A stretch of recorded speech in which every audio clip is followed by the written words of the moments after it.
Hi guys, Dan back, and we're going to be covering the M in the Smarter Goal series, and this comes down to measurement.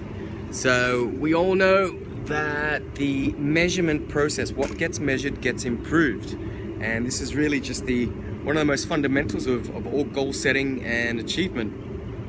So if we're going to keep the topic specific to health, fitness, weight loss, energy, whatever it is that your goal is, you have to be able to measure it.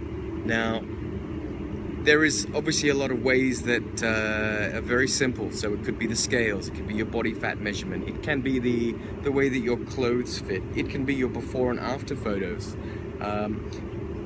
If you've got any physique goal, whether it's to lose fat or to change your shape, work on a physique type goal, then I highly recommend that you take your before and after photos and progress photos too, because that is visual. That's exactly how other people see you or how you see yourself in the mirror.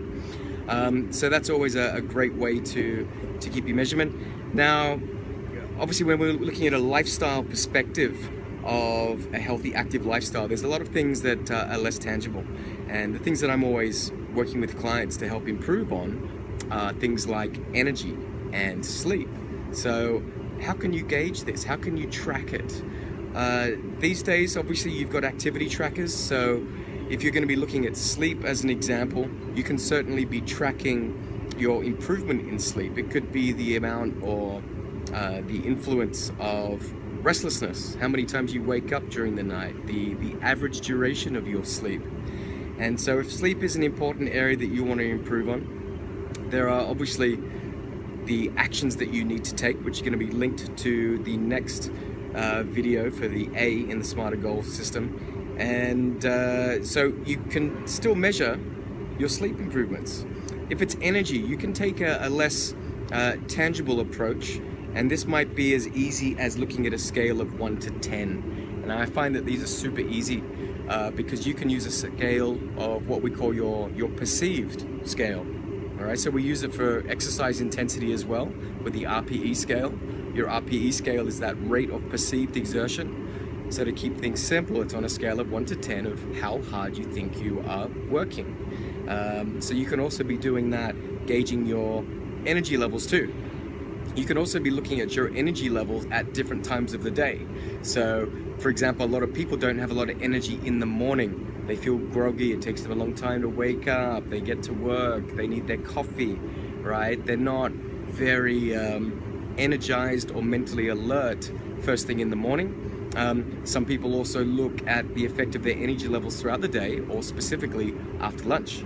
So after lunch is when most people feel drowsy because they've overeaten or they've had too many carbs and they are starting to drop. Their blood sugar level is shrinking and they're starting to digest their food.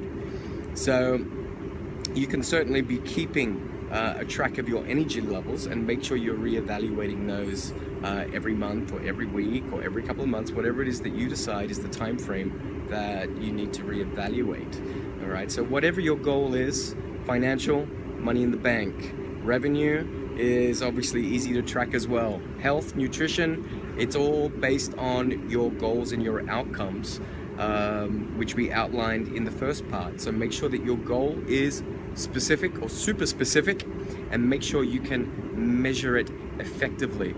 Okay, in the next video we're going to be covering the A for your actions, which is really the key and the most fundamental part of your goal setting and achievement plan. Okay, we'll catch you then.